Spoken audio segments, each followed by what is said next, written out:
Hey everyone, welcome back to the broadcast. This is episode 26. Been gone for a minute. Last episode we did, it was kind of a refresher for me to kind of get back in the groove and start doing my casts again. But I'm back and I'm ready to go. And since then, there's a lot of things I wanted to talk about, and hopefully we're going to really enjoy this episode. I'm just going to go in. It's going to be raw. We're going to love it. Now, because I've got so much to talk about, I don't know if I'll be able to get to everything, but if that's the case, we'll just push it to tomorrow's episode and we'll continue. So here's some of the things I wanted to go over in general. I wanted to just touch on doing what you like to do, keeping grounded. I wanted to touch on a new thing that's coming up for me, which is I'm writing a story from a dream I had, which is kind of crazy. I also wanted to talk about how people see the world and people see other people specifically via a lens of good versus evil. I wanted to touch a little bit on the recent events with all the Asian hate crime that's going on. And then finally, a piece that's really near and dear to me, which I'm kind of dreading talking about because it's a bit cathartic to do so, is learning to let go. So without further ado, let's just kind of jump into it and pick out a few topics that I've got written down that I wanted to chat about. And let's go for it. So starting out, let's talk about doing what you like to do. So this topic came about because of a recent opportunity that was dropped in my hands. And it got me thinking that, and it was a job opportunity. Now, I love what I do, and I really enjoy doing it every day. But the opportunity that came up was something that I had wanted to do a long time ago. And, this is how life is sometimes. Sometimes you'll have an opportunity dropped in your lap, and it won't be on the time schedule that you like and you need. It'll be kind of when you least expect it. And what I've personally found is opportunities come to you when you don't need them. It's really hard to find one when you're in need of an opportunity, but generally they fall in your lap, if you will, when you really kind of don't need one and you're enjoying what you do, where you work, and all those other things. And that's just considering work. However, that concept, I feel, can be applied at a macro level to all facets of one's life. But back to what I'm saying. So doing what you like, So I had this opportunity dropped in my lap for a potential job, right? And I'm considering it, but it's not something I think I'm going to end up going with. And even though it would be something that I originally wanted to do for a while, and it's, it would be incredibly lucrative, it doesn't feel right at the moment. And that's something that I think is a really hard determination to make, especially if it's specifically something you used to do or used to want to do, because you're essentially canceling out an old part of yourself that really wanted to achieve some goal or go after something. And okay, here it is. It's right in front of my face, and I'm electing to not do that, to not go forward with that. The reasons for that are, partially personal to me, but all in all, it's an opportunity cost. And that's like everything else in life.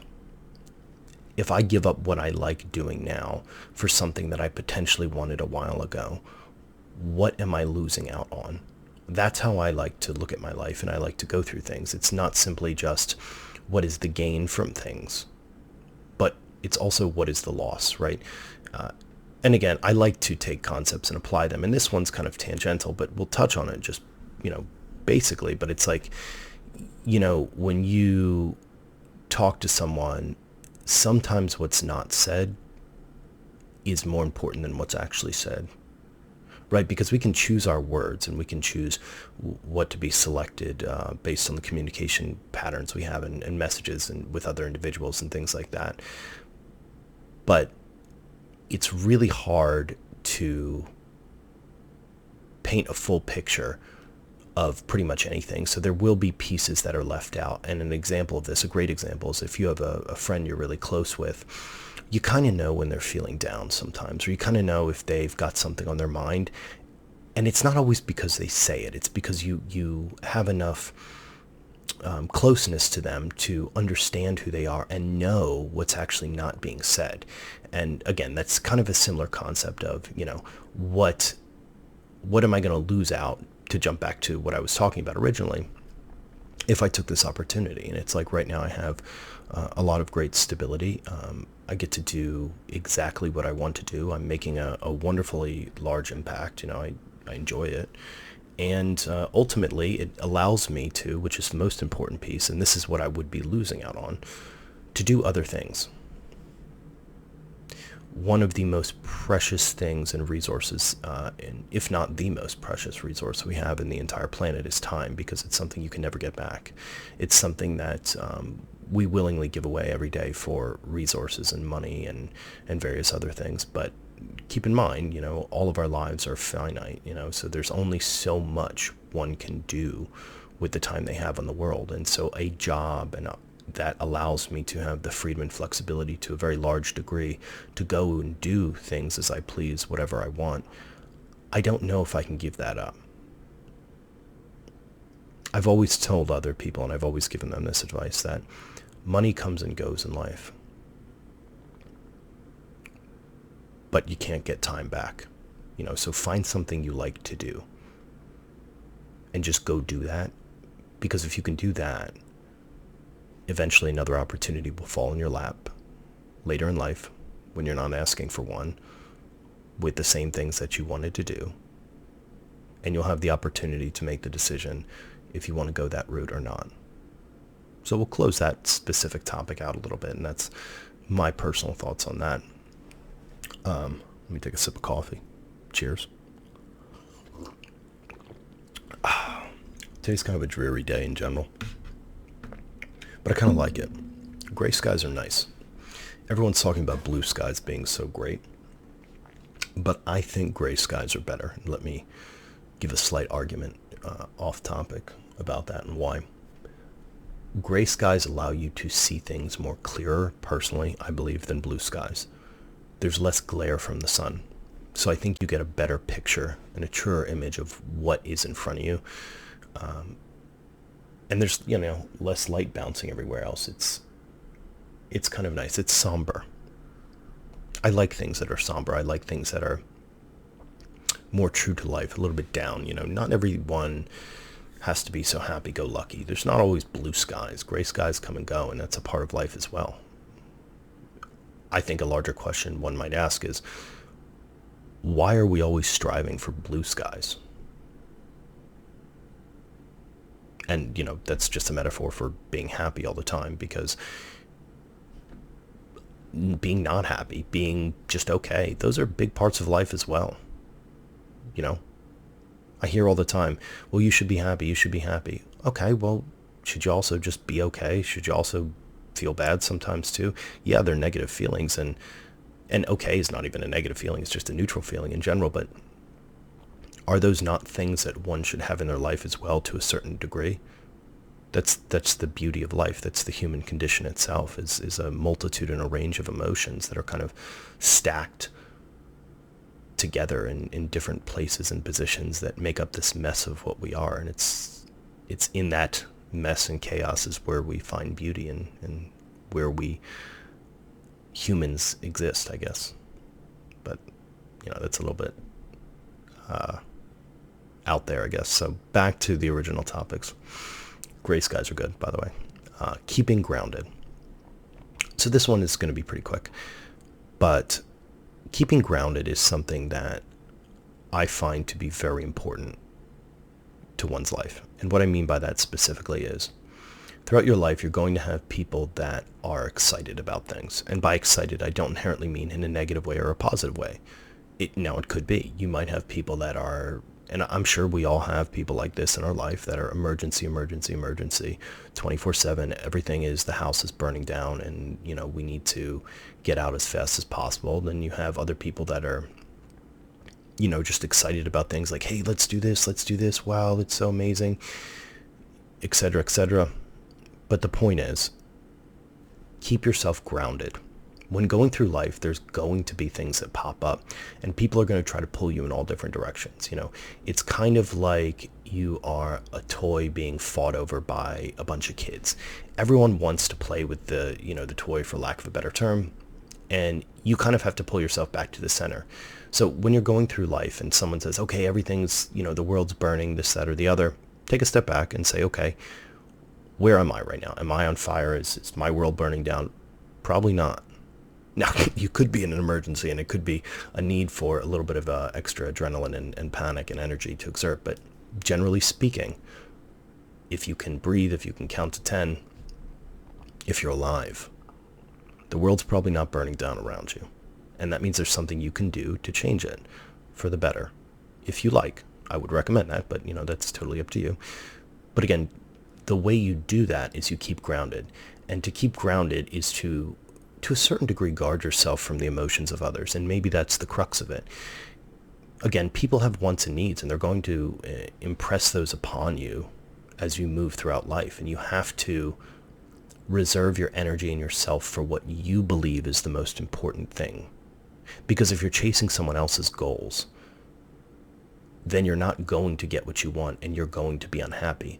Again, to tie that back to what I said, perhaps happiness is, just a portion of what we should strive for. I don't know the answer to that. That's something that would, possibly require further dialogue. But again, back to keeping grounded, it's like you have to do what you think is right, and you can't make a decision if you allow someone else's emotions to possess you. If someone tells you right now, XYZ is the worst thing you can do, before you agree with them, before you say, okay, jump on board, I agree with you, let's make all these drastic changes, just take a step back and think for a second, is this something I want to do?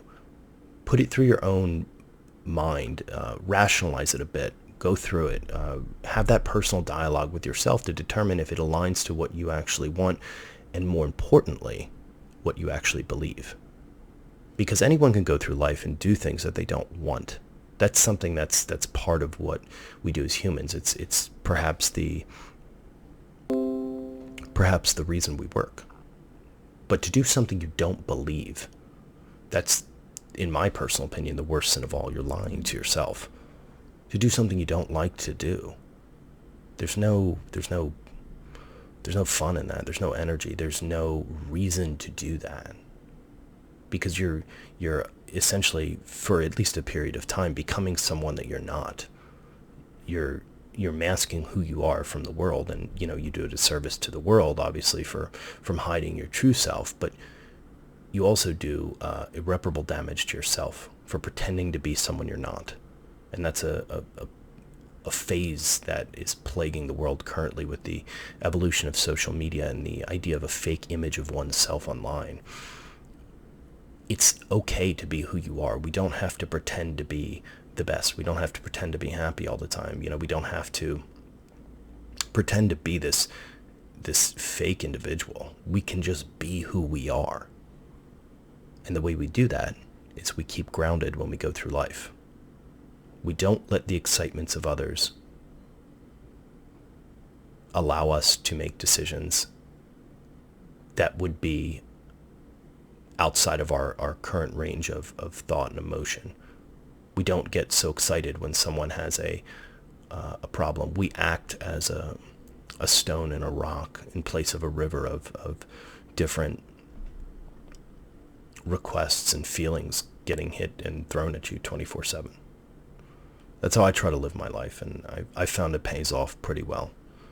Being level-headed is a good trait, and I think it's a trait that is often overlooked and we need more of within society today. Cup of coffee again.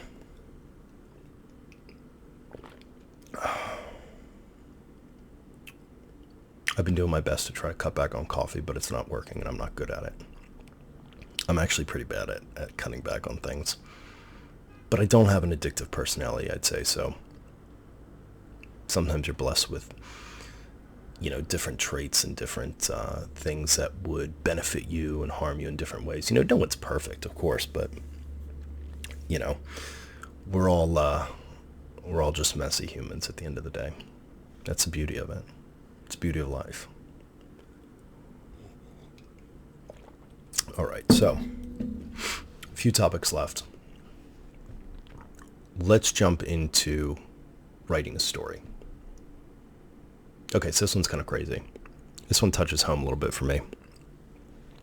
But I had a dream the other night, and it was a pretty awesome dream, I think. Obviously, you know nothing about it, so, it's not like that has any bearing to you, but let's take a step back, because if you didn't know it yet, when I dream, 99% of the time I'm in control of my dreams. I don't know if that's a mainstream thing or whatnot, but I always know I'm dreaming. I always have full control of everything. And I can replay things and create my own world as I please. It's pretty cool, I'll be honest with you. I'd say it's almost exactly like Inception, in the sense that, like, you can just do what you want. I like it. I have a lot of fun. But I also don't dream really that often either. Most of the time I'm asleep, and then boom, by the time I wake up, that's that. But, when I do dream, I do have full control over it in first person or third person, and I can switch back and forth between them. It's very cool. With that being said, this particular dream I had, again, was very impactful in a sense that it didn't inherently remind me of many things within my life that I can readily understand at the moment, but it was a good enough story that I felt like I wanted to tell it. And I'll be quite frank, writing is not my strong suit. I think it takes a very patient and resilient individual to write, because you have to keep going over certain bits of information, certain ideas, and you have to keep considering how things flow while evaluating what you've already done through rewriting and various other methods. But I'm hoping to get this story out, and I think it would make a good comic book. Now, when I do dream, I like them to be, at least my dreams, a little bit fantastical, in a sense that, if you can create your own world, why not have fun with it? Why just have something that's more grounded when you can be less grounded? If you're dreaming, you have the opportunity to do that. So in my dream it was, and I'm not going to give it away because I don't want to give away the story, but I will tell you what I plan on doing with it, at least my thought and the current status of where I am with things. So technically it's a 3-part story. I plan on having the first part come out, and then if it's good, I'll play the second part, and then the third part will be somewhat of a prequel. And if you do end up reading the first part, I think you'll understand what the prequel will be, and it'll be pretty cool. But essentially the story is, and I've been trying to contextualize this in a quick way, and I haven't been able to do that yet. So if there's any of you folks out there listening that are authors, or you have skills in writing, let me know. I could definitely use some pointers and tips, because I want this to be good, in a sense that I like to just put out good stuff, right? I don't like garbage work in general. But it's like Lord of the Rings meets better character development meets kind of like The Witcher, in a sense.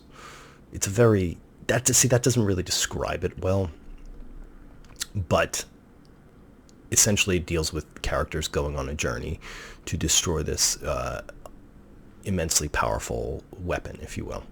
And along the journey, they grow closer together, coming to a climactic end. And the whole story kind of goes over the reason of why they're actually journeying together, the struggles they go with, and how the conclusion of these events end up taking place. So that's kind of it. I've kind of jumped back and forth between the setting and how I want it to be said. I've had a few people I've kind of explained it to, so they think I should do an absolutely crazy setting, and I'm contemplating doing a setting that I really know nothing about and just shooting from the hip and seeing where I go. I guess it might be some part of like historical reality with a bit of fantastical elements to it.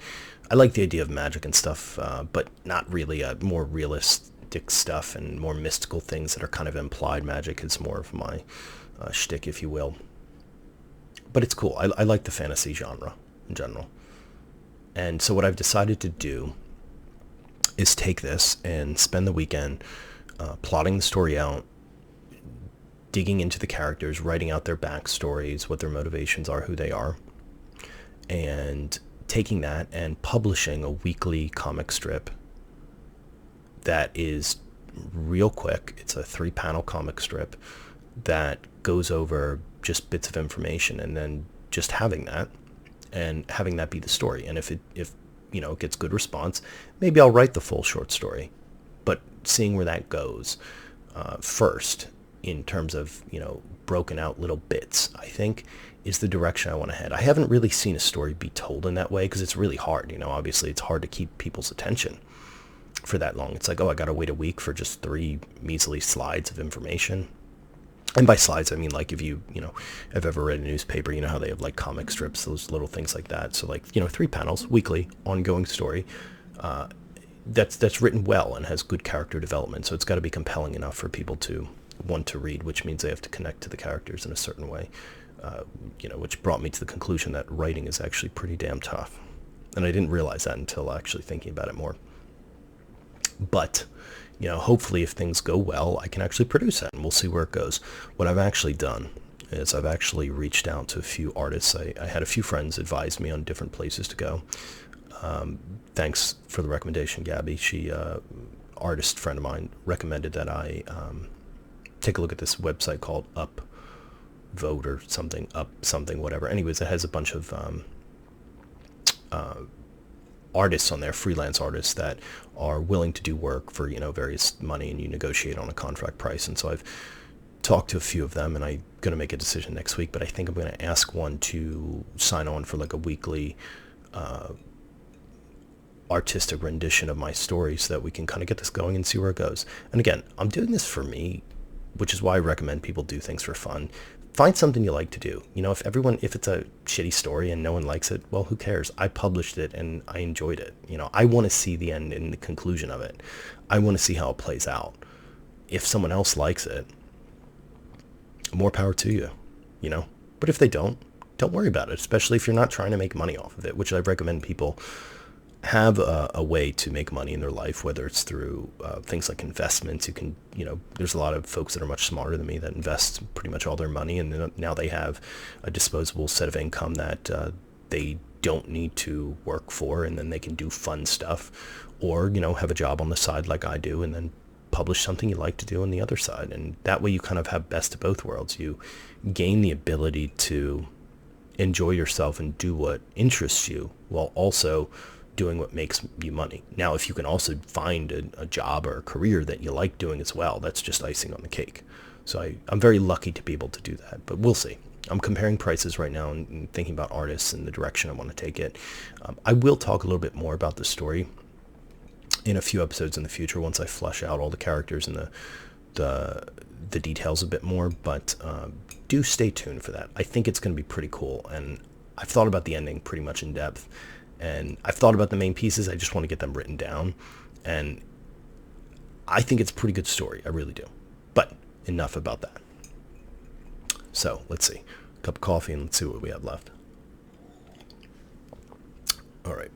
So we got 2 big topics left that I want to talk about, which is the current pandemic of Asian hate. And I'm really hoping that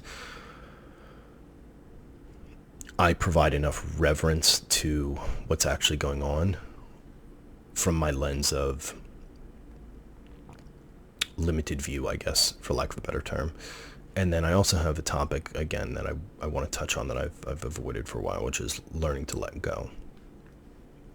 So I don't know if we'll be able to get to the learning to let go topic today, but let's talk about the topic on the hate crimes that have been going on against Asians. So I want everyone to take a step back and ground themselves real quick.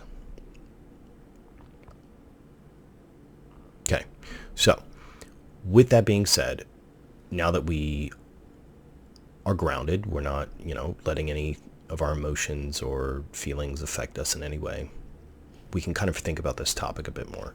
It doesn't matter which side of the fence you're on whether you believe there's a increase or there is not an increase, or who's causing them. That's irrelevant. The point is, currently, it has come up that there is a large portion of the population that is suffering some injustice, some inequity, some issue.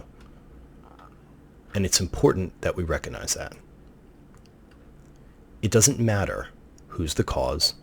It doesn't matter what the frequency is, and it doesn't matter whether it's growing or not. The point is, and the most important point that matters, is that people are suffering, and we as a society need to do something about it. That's the most important point. There should be no one that disagrees with that point. And if you do disagree with that point, I recommend you take a step back and just think about what I'm saying logically. Take your emotion out of it, okay? So, right now, we have a large portion of the community suffering, okay? And there's not a lot that's being done. We have empty words by our politicians. You have slogans running around, stop Asian hate, but none of that is actually going to solve the problem. We have to ourselves step in. We have to ourselves do something when we see something. We have to stop propagating different conspiracies, different ways of classifying people. We have to stop propagating ways to discriminate against others.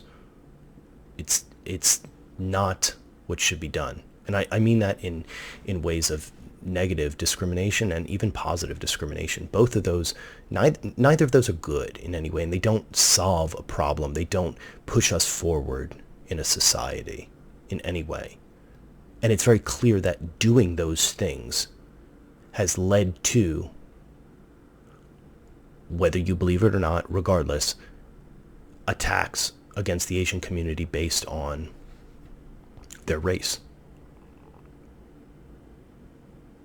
One of the most harrowing attacks I saw recently in the news was of a 65-year-old lady.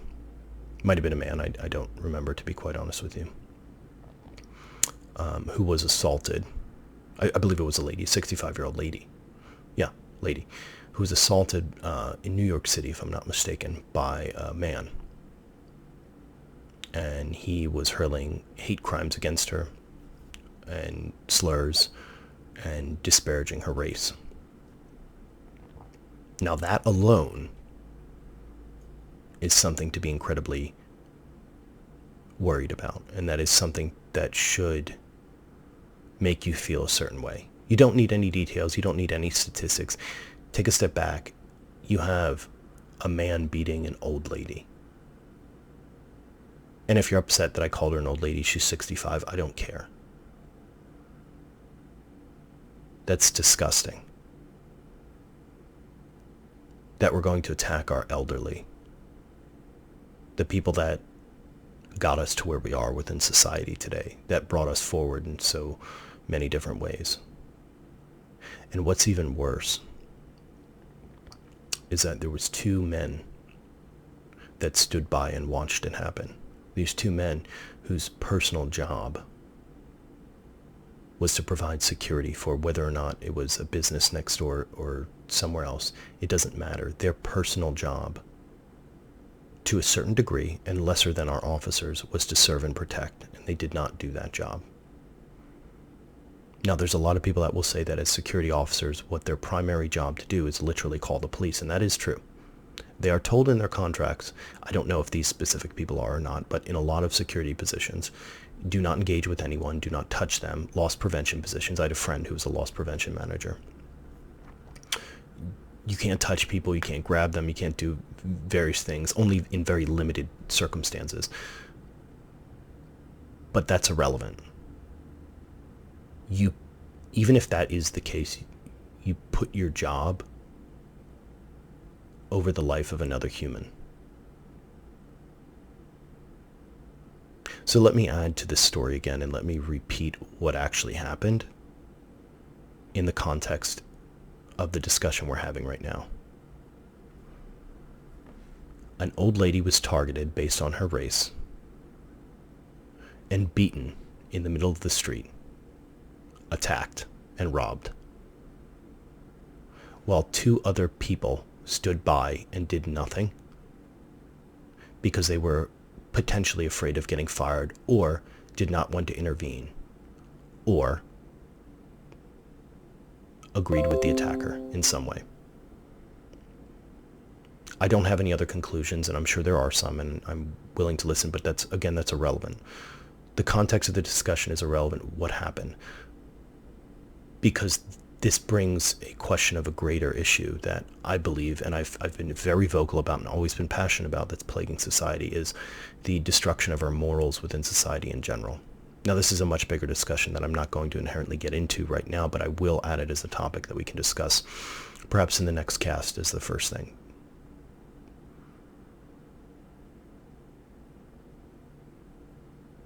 There was two men. They did nothing. One might ask, why would you have done anything else in their position? And I believe I would have. But it's not a us versus them thing. I don't want to focus on what happened negatively, because there's too much negativity in the world. I want to focus on how we can be better as a society. These two men that did nothing and watched this happen, are they just as guilty? Sure, maybe. Are we just as guilty for propagating a culture that promotes that men don't stand up for those weaker than them? I believe we are. And this is what I wanted to touch on, is that I personally believe we're seeing a destruction of our culture to a certain degree, and I don't think anyone disagrees with the fact that there's a feeling in the air that hate and discrimination is increasing, and perhaps we're doing the wrong thing. I'm asking this as a question because I don't know the answer, and I'm searching my own thoughts. So understand that when I'm talking, this is coming as raw as possible from my heart. But I do my best to try to speak for what I believe is and are traits that I believe we should be teaching to our men, our young men, and I can't speak for women because I don't understand that experience, and nor am I a woman, but I grew up believing and being told that as a man you have to stand up for those weaker than you. That if you see something happening and you don't step in, you're just as guilty as the person committing the crime. That society will put a burden on you that you may not deserve, but it's your job to fulfill that burden when your time of need comes up. A lot of people will argue this is all toxically masculine traits, and I don't want to get off topic here, but if we were a society that taught our men to be stronger and to protect those around us, maybe they would have jumped in.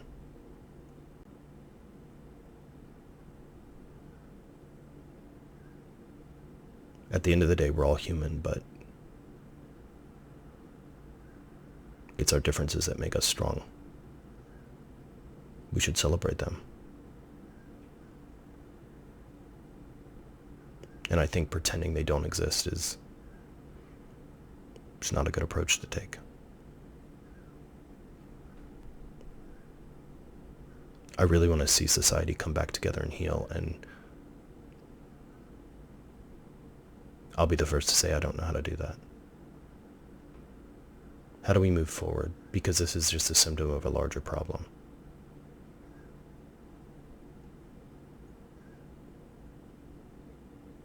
I don't know what the answer is.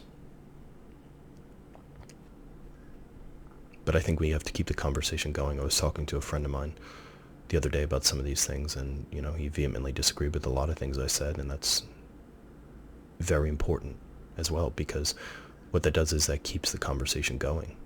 How do we move forward as a culture? Right now we have a big outcry of Stop Asian Hate. Back after 9/11, we had an outcry of, stop hate on Islamic and Muslim peoples after what happened. Discrimination exists, and it's ugly, and it's disgusting, and I don't know if it'll ever go away.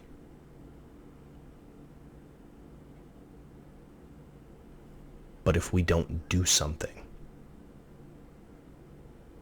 then we're all just as guilty as the people committing the acts. Every day in life we have an opportunity to stand by, stand up, and become better. We have to look at ourselves and we have to decide if that's what we want to do, or we want to be the same person we were yesterday.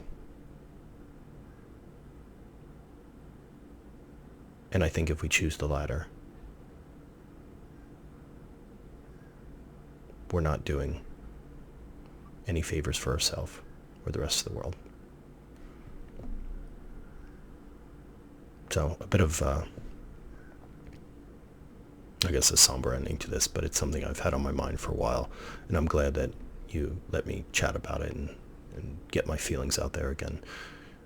I try to do my best to talk to you guys as openly as possible, and I think it's important to always have an open dialogue, to not be afraid of saying something that you might regret, to not be afraid of being who you are, because then you're just hiding yourself.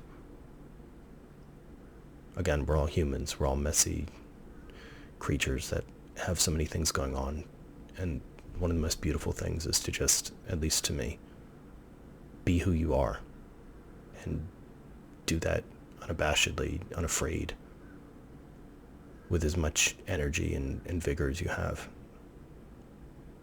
So I try to do that, but we will continue, and perhaps we'll continue this discussion, or at least the second portion of it, which is, based on society a little bit, tomorrow.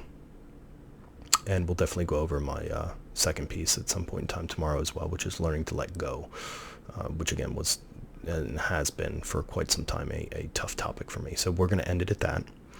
And thanks for listening, everyone. I really enjoyed making today's cast. I thought it was pretty good. And I'm excited to see where we go from here. I do my best to record these things as much as possible, but when you're up working super late at night doing cool stuff, at least they're paying me for it, I guess, but when you're doing stuff like that, it becomes really hard to find the time to do it. So again, if it was just a record and go type deal and I didn't have to produce any of it and basically upload it and do all these other things, we'd be making casts on a much regular basis. Again, I am trying so much to just do 4 casts a week at a minimum. So far we've got 2 this week, which means we've got 2 left. Hopefully we'll get those done. Again, I'm going to try for tomorrow morning as well, and we shall go from there. But I appreciate it, everyone. You guys have a wonderful day. Enjoy that gray sky, and don't worry, things are going to be all right. Generally, they work out that way. Bye, guys. Happy Tuesday. Wednesday. Bye.